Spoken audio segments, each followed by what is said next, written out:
Hi everybody, my name is Chloe Brown. I'm a senior at Texas Connections Academy, and this is my senior research paper video titled, Hope You Never Have to Have a Loved One Diagnosed with Cancer.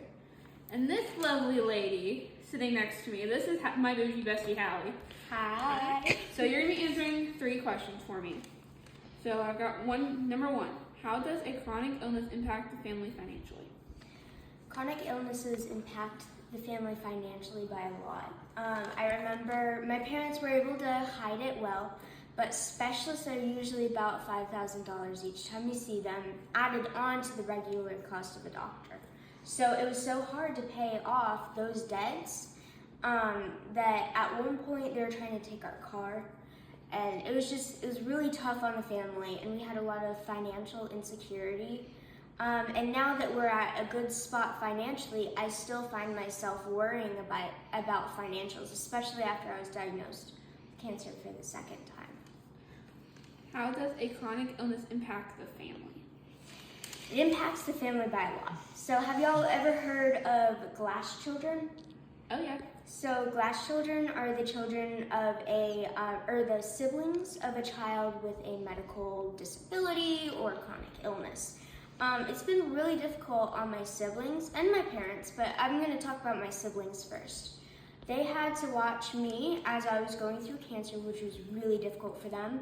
And I tried to always put on a good face, but you could tell that they definitely were hurting.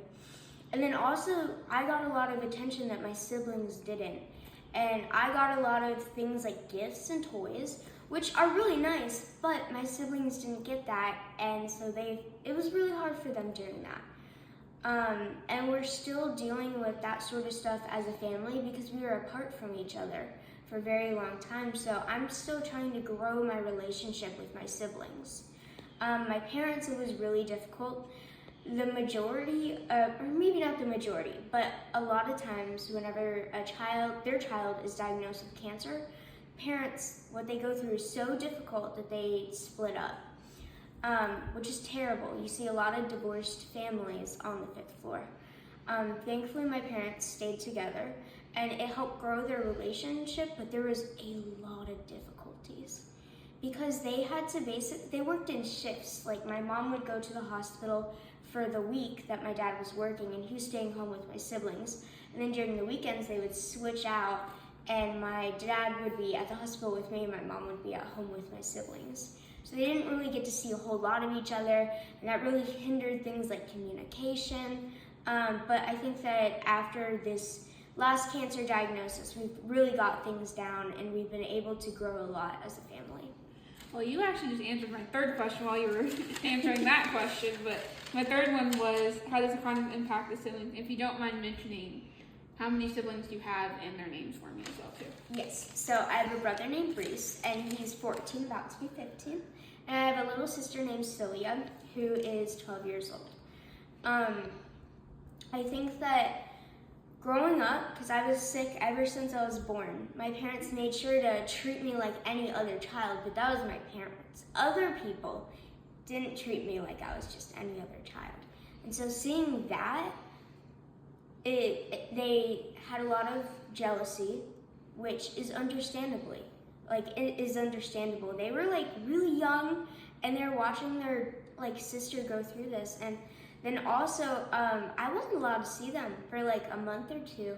Whenever I was up on the transplant floor, whenever they did finally come to see me, it was just so amazing to be reunited with my siblings. But they were going through a lot of stuff, and also during the time that we were living in Houston for my amputation, my siblings had to go up to Virginia.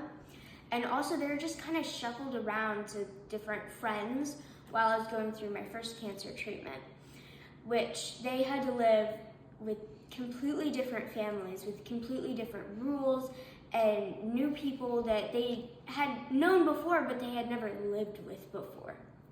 So it can be really unstable for children, and children need control and stability, which they didn't have. So, Thank you, Hallie. I appreciate you doing this for me. Thank you, everyone, for watching. I hope this video and my paper was informative on how does a chronic illness impact a family. if you could leave one bit of advice for an incoming kid that is diagnosed, what would you say to them? It's not your fault. Yeah, it's not your fault. Everything that's going on, it can be really hard. Like, you didn't cause this, and you're gonna get through it. Yeah, and I would agree with that for sure. Thank you.